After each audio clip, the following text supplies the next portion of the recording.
भूत होते हैं या नहीं, इस पे बहस तो बहुत होती है, पर सच झूठ का फैसला अब मैं आप पर छोड़ती हूँ। तो स्वागत है आपका घोस्ट स्टोरीज इन हिंदी में, जहाँ मैं हूँ आपकी होस्ट विदिशा। और अब से हर हफ्ते शुक्रवार को आप मुझे सुन पाएंगे एक्सक्लूसिवली ऑन स्पॉटिफाई। आज ही घोस्ट स्टोरीज इन हिंदी को स्पॉटिफाई पे फॉलो करें और बेल आइकन को दबाना ना भूलें, जिससे मेरी हर कहानी आप सुन सकेंगे सबसे पहले। हर शुक्रवार कॉलेज से जल्दी निकलने की कोशिश करता है नित्यम, पर आज प्रोफेसर खुराना के कहने पर उसे प्रोजेक्ट वर्क कंप्लीट करने के लिए कुछ ज़्यादा ही वक्त के लिए रुके रहना पड़ा था। सर के साथ मिलकर उन्हें अलविदा कहने के तुरंत बाद ही अपने कॉलेज हॉस्टल पे पहुंच गया। वो अपने ज़रूरी कुछ सामान बैकपैक में डालकर लगभग भागते हुए ही हॉस्टल के मेन गेट तक पहुंचा नित्यम। किसी भी कीमत में लास्ट ट्रेन को मिस नहीं करना था उसे। हर वीकेंड अपने परिवार के साथ बिताया करता था वो। माँ और बाकी सबसे दूर होकर भी उसे इस बात की एक तसल्ली रहती थी कि हफ्ते में 2 दिन ही सही, पर वो उनके काम आ पाता है।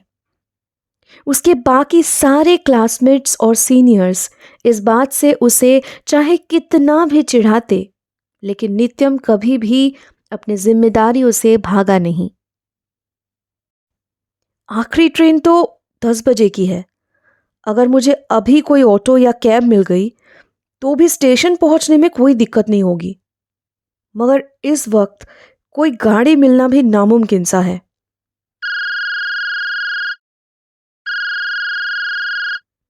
अचानक से मोबाइल रिंग होने पर अपने जैकेट के पॉकेट से मोबाइल निकालकर कॉल उठाकर नित्यम ने कहा, हाँ माँ, मैं जस्ट अभी कॉलेज से बाहर निकल पाया हूँ।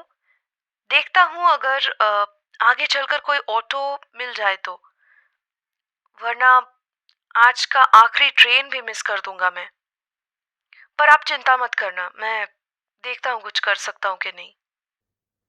माँ के साथ कुछ और बातें करते हुए नित्यम 15 मिनट तक पैदल चलता हुआ बस स्टॉप पर पहुंच चुका था। कॉल कट होने पर अपने मोबाइल को वापस रखते हुए नित्यम को पता चला कि उसने अपना वॉलेट कॉलेज हॉस्टल में ही छोड़ दिया था। बैकपैक में बस घर तक पहुंचने के लिए कुछ ही पैसे पड़े हुए थे। ओफो, अब तो इसी से काम चलाना पड़ेगा। इतने थोड़े पैसे में कैब नहीं अफोर्ड कर पाऊंगा। बेहतर यही होगा कि कोई ऑटो कर लूं, पर इस वक्त ऑटो कैसे मिल सकती है? अरे, वो ऑटो तो इसी तरफ आ रही है। लगता है अंदर कोई सवारी भी है। भैया भैया भैया भैया, स्टेशन तक चलोगे भैया? ऑटो को रोकते हुए कहा नित्यम ने। उस ऑटो ड्राइवर ने बिना कुछ कहे बस हाथ हिलाकर ना का इशारा किया। नित्यम को पता था कि उसे बस यही ड्राइवर उसकी मंजिल तक पहुंचा सकते थे, तो उसने इस बार कुछ विनती करते हुए कहा, प्लीज़ भैया, मैं बहुत मुसीबत में हूँ। मुझे किसी भी कीमत में आखिरी ट्रेन पकड़नी ही पड़ेगी। आपके बाद शायद यहाँ मुझे कोई और ऑटो ना मिले।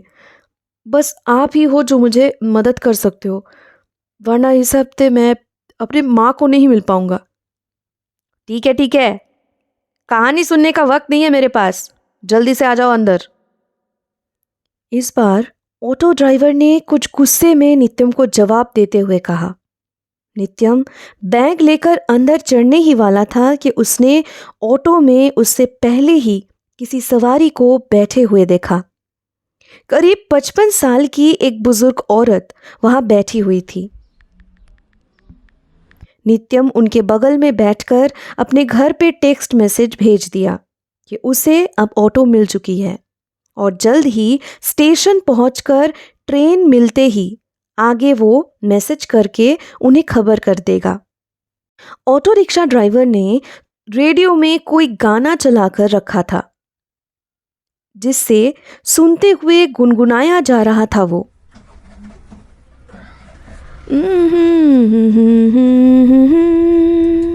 जिसके लिए मरता हूँ। एक ऐसी लड़की है जिसे मैं प्यार करता हूँ। एक ऐसी लड़की है जिसे मैं प्यार करता हूँ।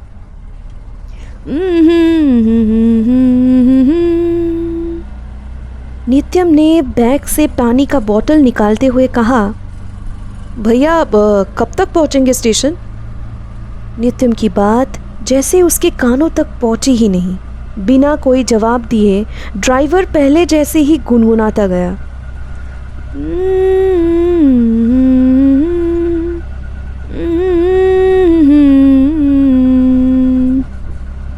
दोबारा से एक ही सवाल करने पर उसने रेडियो का वॉल्यूम बढ़ा दिया और खुद भी ज़ोर ज़ोर से गाने लगा।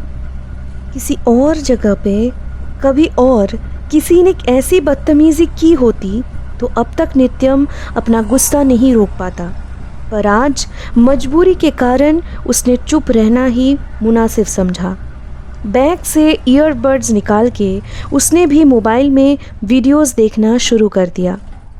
कुछ देर बाद ऑटो कुछ ऊबड़ खाबड़ रास्ते से जाने लगी। तब मोबाइल से नज़रें उठाकर जैसे ही नित्यम ने ऑटो के बाहर का नज़ारा देखा तो उसके हैरानी का ठिकाना नहीं रहा। इस बार चिल्लाता हुआ ऑटो ड्राइवर से नित्यम ने कहा, ये कहाँ लेकर आए हो आप? ये तो स्टेशन जाना था। अरे सुन क्यों नहीं रहे हो आप? कुछ तो कहिए, जवाब दीजिए वरना। उस ऑटो ड्राइवर ने अब की बार रियर व्यू मिरर से नित्यम की तरफ देखते हुए कहा, चिंता मत कीजिए साहब जी, ये रास्ता स्टेशन तक पहुंचने का शॉर्टकट है। आपको वक्त पे आपके मंजिल तक हम ज़रूर पहुंचा देंगे। तसल्ली देने के बावजूद करीब 30 मिनट हो चुके थे जब नित्यम और उस बुजुर्ग औरत ने बाहर झांकते हुए देखा कि वो ऑटो ड्राइवर अभी भी उनको किसी सुनसान रास्ते से लेकर जा रहा था। गौर से देखकर दिमाग पे जोर लगाते ही नित्यम को समझ आया कि कुछ वक्त पहले भी कुछ ऐसे ही रास्ते से जाते हुए उसने ड्राइवर पे चिल्लाया था। वही सेम अंडर कंस्ट्रक्शन बिल्डिंग, वही टूटा हुआ कार और भाई साहब ये चल क्या रहा है? आप कब से हमें गोल गोल घुमाए जा रहे हैं? ये तो वही रास्ता है जहाँ से थोड़ी देर पहले मेरी आपसे बहस हुई थी। ये कौन सा शॉर्टकट जो ख़त्म ही नहीं हो रहा है? अगर आपको जाना नहीं है तो मुझे यहीं उतार दीजिए, मैं अपना रास्ता खुद ढूंढ लूँगा। रोको ऑटो आप, अभी के अभी। कहाँ ना रोको? नित्यम की बातें जैसे उस ऑटो वाले के कानों तक पहुँच ही नहीं रहे थे। वो जो के त्यों अपना ऑटो तेज़ रफ्तार से चलाए जा रहा था। नित्यम की तरफ सहमे हुए निगाहों से देखते हुए उस बुजुर्ग औरत ने पहली बार अपना मुंह खोला। बेटा, ये कब से यूं ही अजीब बर्ताव किए जा रहा? मुझे बहुत डर लग रहा है। तुम इससे और एक बार बात करके देखो ना। उस औरत का इतना कहते ही एक झटके में उस ऑटो ड्राइवर ने रोक दिया ऑटो को। ऑटो का स्टार्ट बंद करके उसने बाहर निकल के नित्यम और उस औरत की तरफ घूरते हुए कहा, यहाँ से कहीं मत जाइएगा, मैं अपनी पत्नी को यह पार्सल देकर अभी वापस आता हूँ। ये कहकर हड़बड़ी में वहां से कहीं चला गया वो ऑटो ड्राइवर। नित्यम को अब अंदाजा हो चुका था कि शायद अब अपनी जान बचाने का इससे अच्छा मौका उसे मिल नहीं सकता। उसने उस ऑटो में सवार दूसरे सवारी की तरफ देखते हुए कहा, चलिए आंटी जी, यहाँ से फौरन निकलते हैं। मुझे इस आदमी पे शक हो रहा है। ये किसी और ही इरादे से हमें यहाँ लाया है। इससे पहले कि वो आ जाए हमें यहाँ से भागना होगा। बेटा, मेरे घुटनों में कुछ दर्द है, मुझसे भागा नहीं जाएगा। तुम अपनी जान बचा लो, मुझे अपने हाल पे छोड़ दो, जो होगा किस्मत में देख लेंगे। आंसू भरे नजरों से नित्यम को देखते हुए उस औरत ने कहा। एक पल सोचकर उसने जवाब में कहा, ठीक है आंटी जी, आप चिंता मत कीजिए, मैं जल्द से जल्द पुलिस स्टेशन से मदद लेकर आता हूँ। किसी भी तरह उसे भनक तक लगने मत देना कि मैं कहाँ गया हूँ। आप कहना मैं थोड़ा टहलने गया हूँ, लौट आऊँगा कुछ देर में। ऐसे ही बहाने बनाकर उसको बातों में उलझाए रखना आप आंटी। पुलिस स्टेशन ढूंढने में नित्यम को ज्यादा वक्त नहीं लगा। थाने में एक कांस्टेबल ने उसे एक जगह पर बैठने का इशारा किया, पर उसे किसी को अपनी आप बीती जल्द से जल्द बतानी थी। इतने में एक इंस्पेक्टर को आते देख वो दौड़कर उनके पास जाकर बोला, सर सर मैं बहुत प्रॉब्लम में हूँ, प्लीज़ एक बार मेरी बात सुन लीजिए। किसी की जान खतरे में है, उन्हें तुरंत मदद करनी होगी। इसके आगे का पूरा किस्सा सुनने के बाद इंस्पेक्टर ने उसे 5 मिनट इंतज़ार करने के लिए कहा। नित्यम को अब जाकर तसल्ली हुई कि इंस्पेक्टर उसे मदद करने के लिए मान गए। एक नोटिस बोर्ड पे कांस्टेबल कुछ फोटो लगा रहा था। नित्यम उस तरफ देखे जा रहा था। उस बोर्ड पे वांटेड लोगों की फोटो लगी हुई थी और उसके ठीक नजदीक में एक और बोर्ड था जिसमें कुछ और फोटोज लगे हुए थे। बोर्ड पे फोटोज को करीब जाकर देखने लगा नित्यम और अचानक से एक फोटो पे आकर उसकी नजरें टिक गई। उसके पांव तले जैसे जमीन खिसक गई। तभी उसे पीछे से आकर उस इंस्पेक्टर ने कहा, चलिए स्पॉट पे चलते हैं। सर ये आदमी कौन है? इनकी फोटो यहाँ क्यों लगी हुई है? आई मीन ये वही ऑटो ड्राइवर है सर जिनकी जिक्र मैं कर रहा था आपको।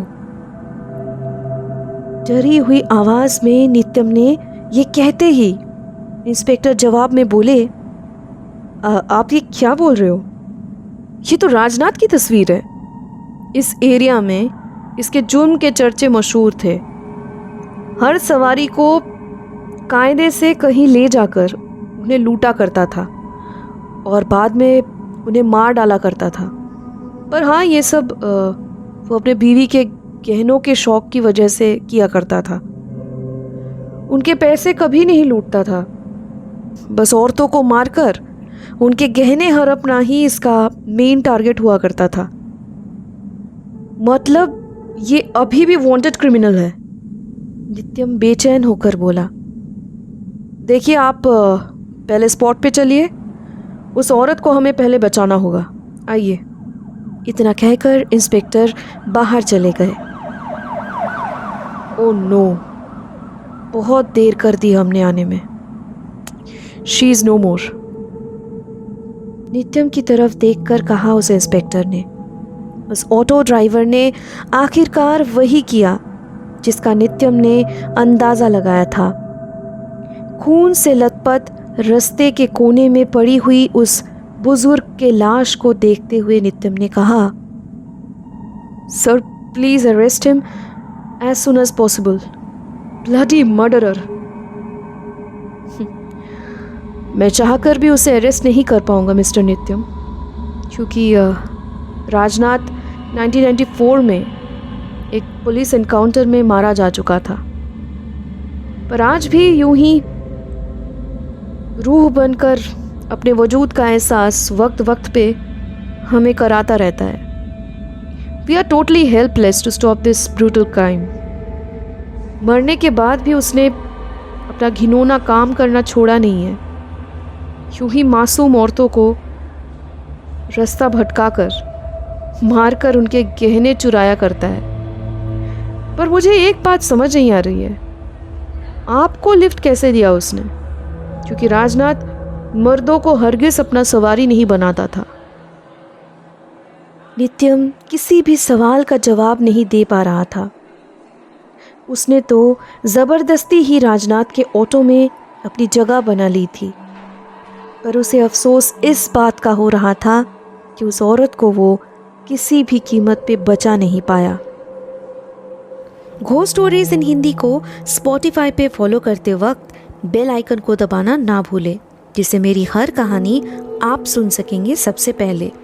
अब से हफ्ते के हर शुक्रवार को मैं आपके लिए लाऊंगी ऐसी कहानियाँ जो आपके डर के परिभाषा को बदल के रख देगी।